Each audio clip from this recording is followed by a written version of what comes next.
Let me give you a few factoids.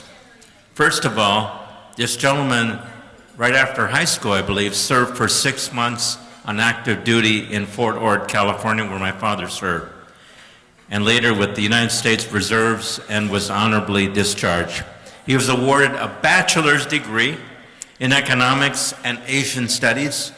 He received his master's degree in economics and political science, both from Brigham Young University, BYU. He taught economics at, is it Chabot or Chabot? Chabot College, is it Chabot? In Hayward, California for 10 years, and he was also on the faculty senate. So he is, in a sense, a faculty senator.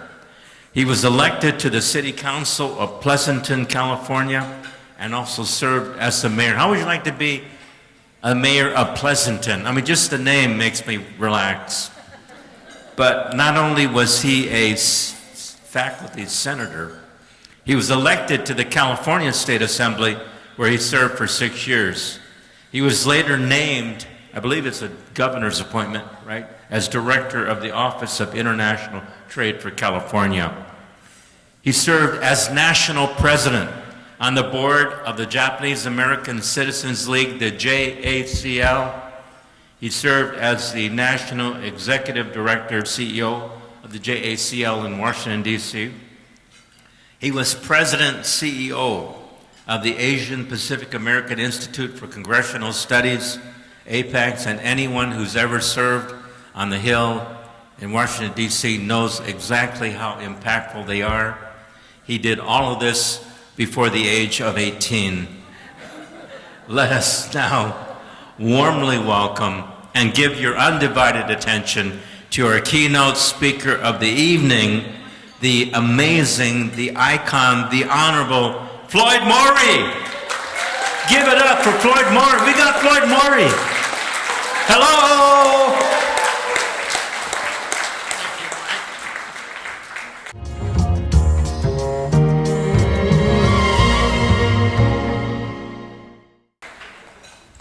I'm sure you're saying, who in the heck is Floyd Mori? Mike didn't say that I served and was elected 50 years ago.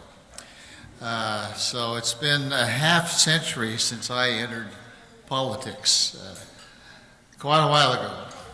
But it's a very major honor for me to see this group, let alone just be and rub shoulders with you. I'm going to take a minute and tell you a little bit about me so you'll get to know really who Floyd is. Floyd is a Nisei, which means I am the second generation from Japan. My father immigrated to Utah in 1908. He came to the United States as a 16-year-old to earn money for his family, and in Utah raised a family of 8 kids, and I'm number 7 of those 8. So I'm not a Californian. I was born and raised in Utah. And being of that age, one of my experiences was actually World War II. I saw 2 of my brothers enter World War II as soldiers. Only one came back.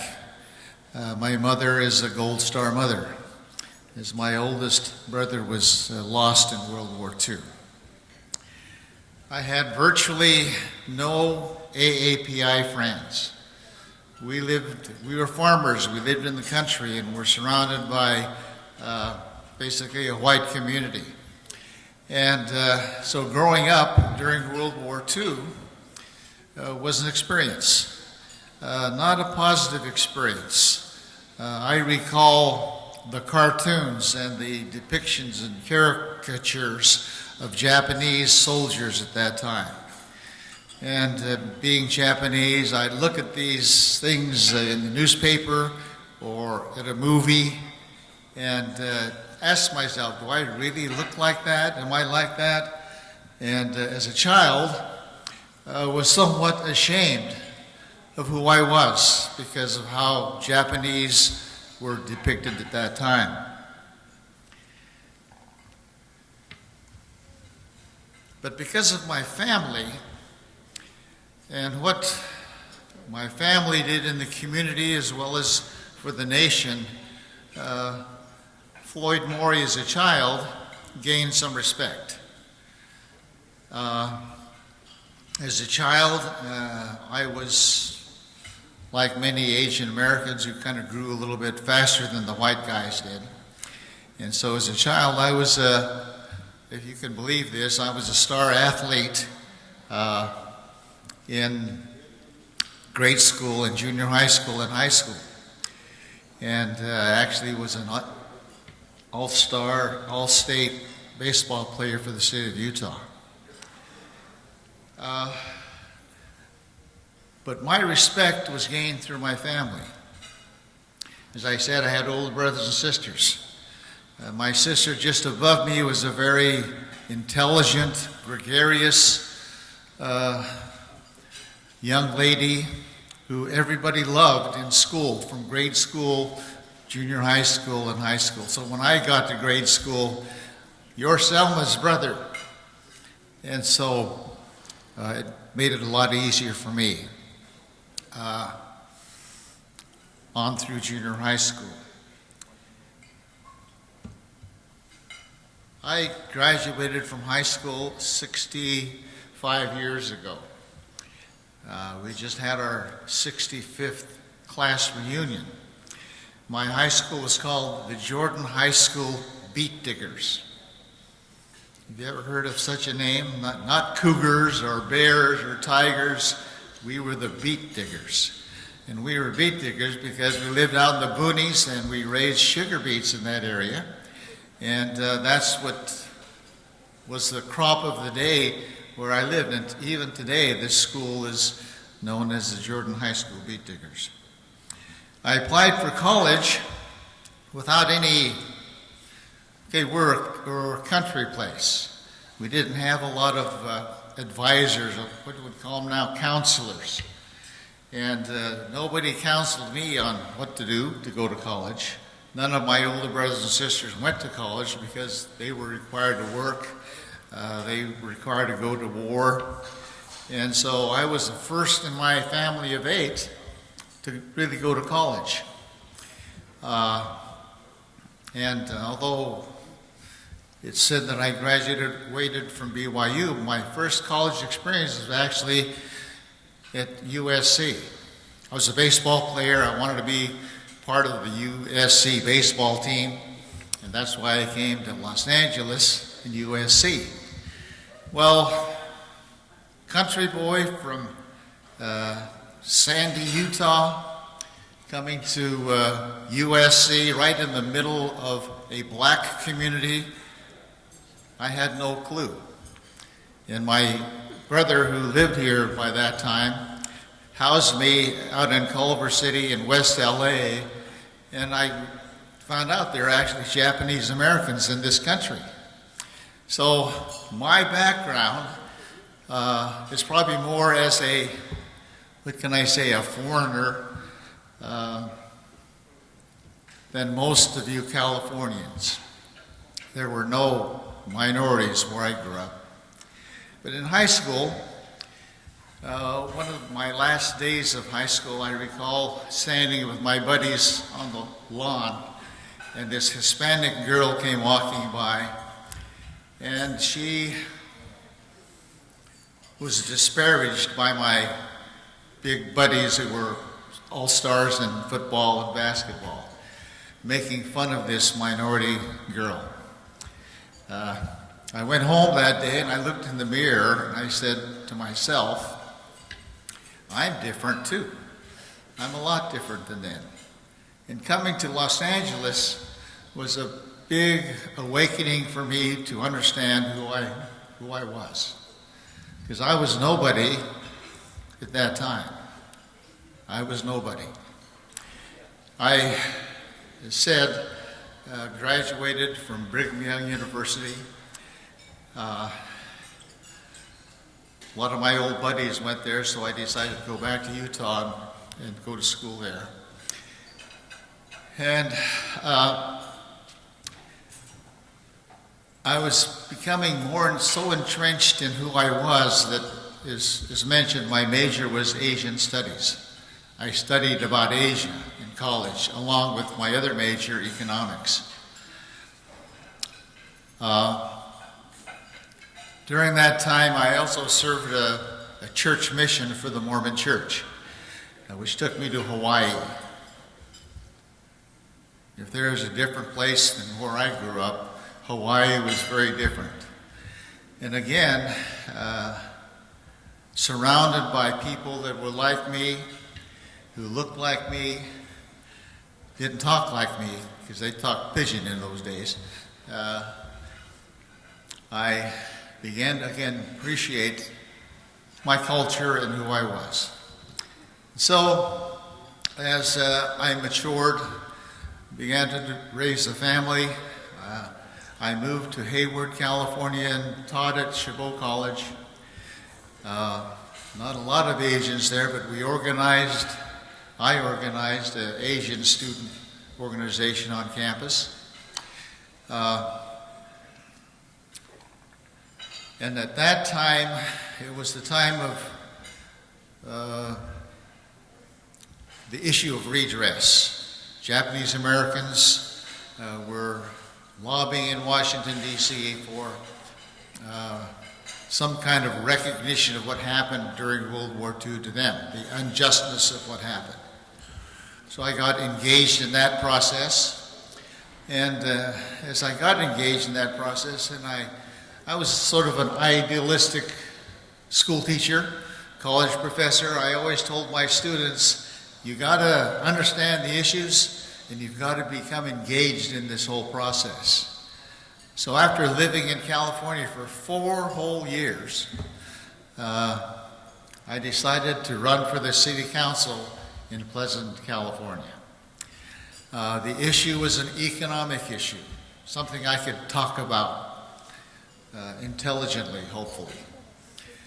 Should the state, or should the city of Pleasanton continue to grow as it had, or should we put some limits and put some brakes on growth? Myself, as an economics person, my understanding was to develop and provide services, there has to be some degree of growth. So there was the no growth people and there was the unlimited growth people. Floyd Mori came up with a balanced growth platform. And although having lived in the community just a few years, I had knocked on most of the doors. And from being last of 12 candidates when I started my campaign, by the end of the campaign, I garnered the most votes. So,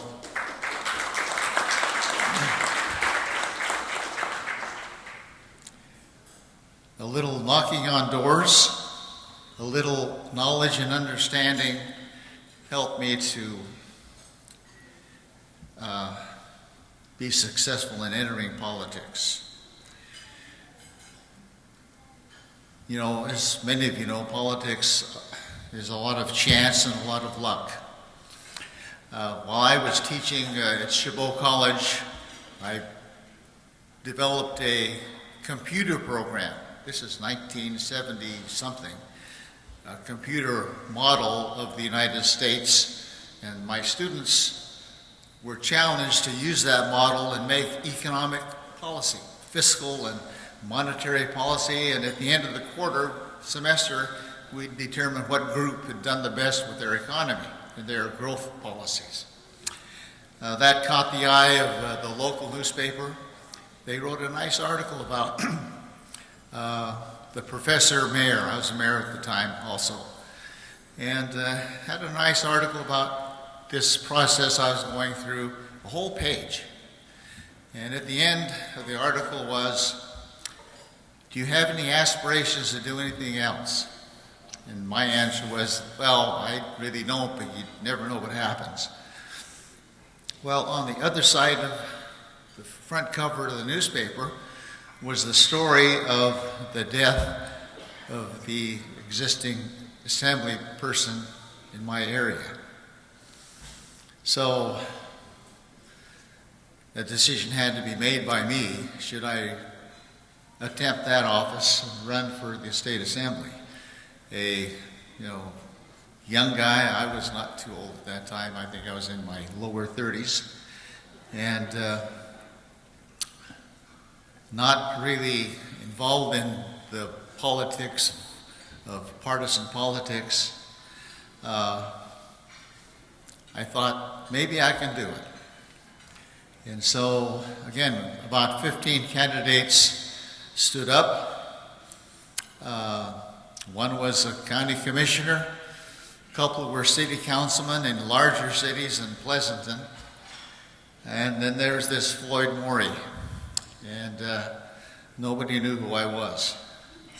But the same thing I did, I knocked on a lot of doors and was able to win the special election to become the assemblyman for the 15th district, which included Hayward, Castro Valley, Union City, Livermore, and Pleasant, that East Bay area of the Bay.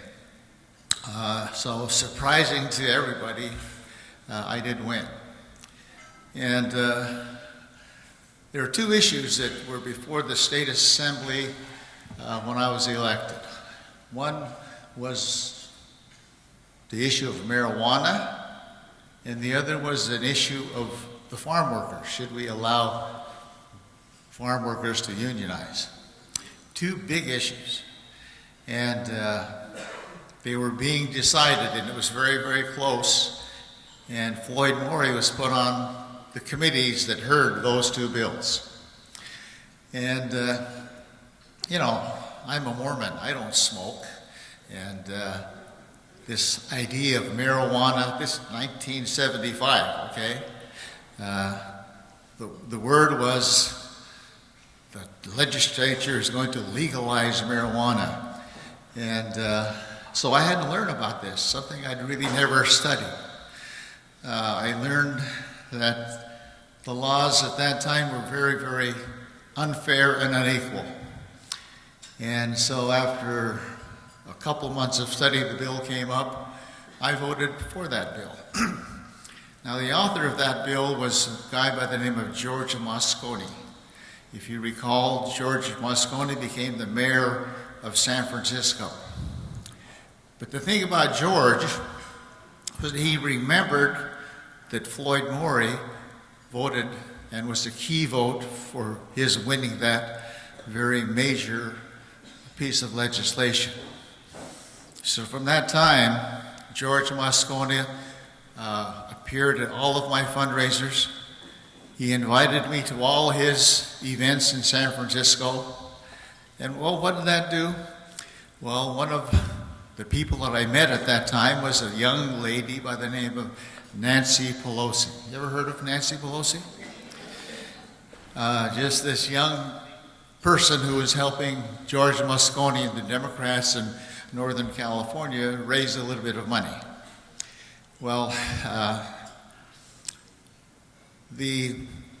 what can I say? The loyalty of George Moscone helped me to develop a relationship with people throughout that Northern California area that helped me to this day. To this day, I could go knock on Nancy's door and she's going to give me a big hug because we were friends and we're loyal to each other during all of that time. Matter that happened when I was elected was it was a special election, and so there was one empty seat in the state assembly. And that empty seat happened to be right behind a guy by the name of Willie Brown and another guy by the name of John Vasconcellos, who'd sort of been pushed to the back because there was a speakership fight and they were not popular with the current speaker at that time. But that gave me an opportunity to get to know a couple of very powerful politicians. But the interesting thing is my seatmate next to me was a guy by the name of Bill Thomas. I don't know if any of you know Bill Thomas, but Bill Thomas was elected out of Bakersfield, California. He was a Republican, very conservative Republican, but we had similar backgrounds. He was a community college teacher in Bakersfield. I taught at Chabot College. We were about the same age, and so we hit it off as friends right off the bat, and we actually became roommates also. We roomed together in Sacramento when the session was happening. So Bill and I became very good friends, and we worked with each other. Come 30 years later, I went to Washington, D.C. as the national director for the Japanese American Citizens League, and a very important issue to us was to preserve the 10 camps throughout the country. And we proposed a bill that would provide funding to educate and preserve these 10 concentration camps throughout the country. Well, George Bush was the president. It was a Republican Congress who said, we're not letting any money bills out. But a friend of mine by the name of Bill Thomas at that time had become the chairman of Ways and Means. We had a relationship. Didn't agree a lot on political things, but we developed a relationship. And throughout his life, he had experience with people who had gone to camp. As a kid in Long Beach, his neighbors were sent to camp. In college, he roomed with a Japanese American. And then, lo and behold, in the state assembly, I was a seatmate and roommate. So he knew very well about the injustice of that time. Bill, when I just met with him casually, said, "What are you doing?" I said, "Well, we're trying to get this bill passed." And we were actually going to have a Japanese American congressman carry the bill. But he said, "I'll tell you what, I'll carry the bill for you." Chairman of Ways and Means carried this little bill. It was about $40 million worth. He got it through his Republican conference. Bush signed it without any issue. And here we've had funding to educate the country for the past 10, 12 years through that specific bill. Collaboration and working with somebody that philosophically often did not agree with me, but we developed a relationship. Bill today remains a very good friend.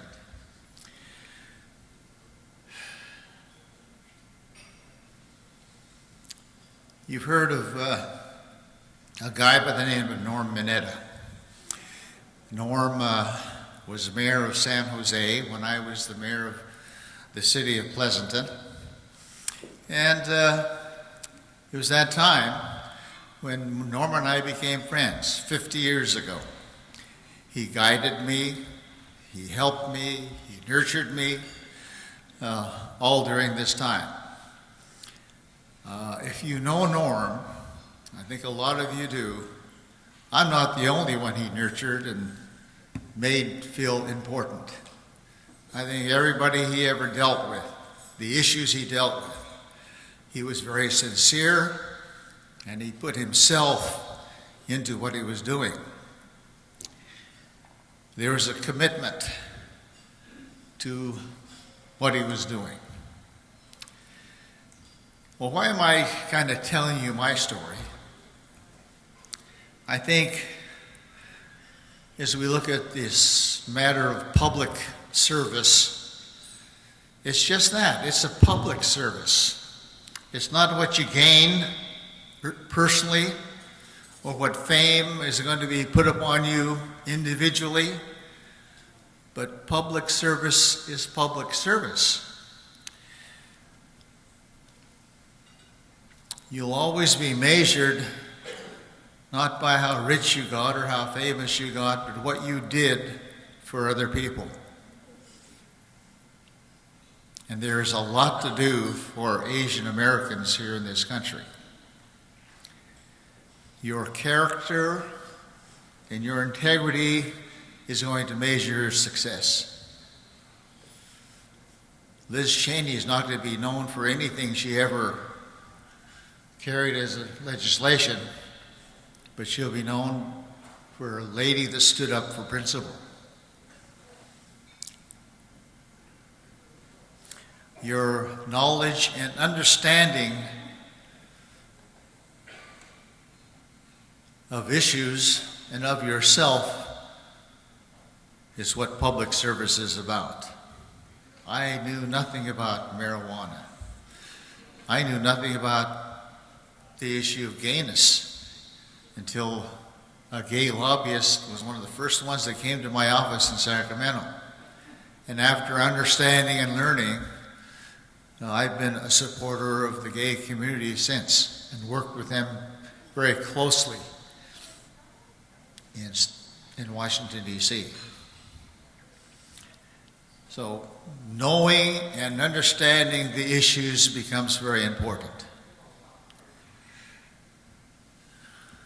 Your ability to collaborate. Can you work with other people? Public service is not you, it's working and solving problems for the community and for others. So the challenge I always gave to my interns and fellows in Washington, D.C. was get to know somebody on the other side of the aisle. Make friends, because you never know when you'll have to work with each other to solve a problem that both of you understand. So get to know others and collaborate with others. And lastly, like Norm, your commitment isn't a 2-year election or a 4-year election. Your commitment is a lifetime. You know, Norm just passed away at the age of 91. He still was the chairman of the Japanese American National Museum. Did his job. I don't know how many times during the year he would call me about some issue because he was working on something and needed my help to work on something. So being a public servant is not just a term, it's a lifetime. And I think you that are now city council people or on school boards or whatever it might be, make it a lifetime effort on your part. Serving others for a lifetime is what public service is all about. Now we understand, hopefully, the word freedom. It's tossed about a lot today. Freedom and democracy, to me, is an inclusive issue. It's not my freedom and my liberty to do what I want to do. It's an inclusionary issue. Democracy and freedom means us together, not me individually. And so I hope that as you work in whatever element you're working in, be it schools or cities or sewer districts or whatever it might be, Congress, keep that in mind as you work.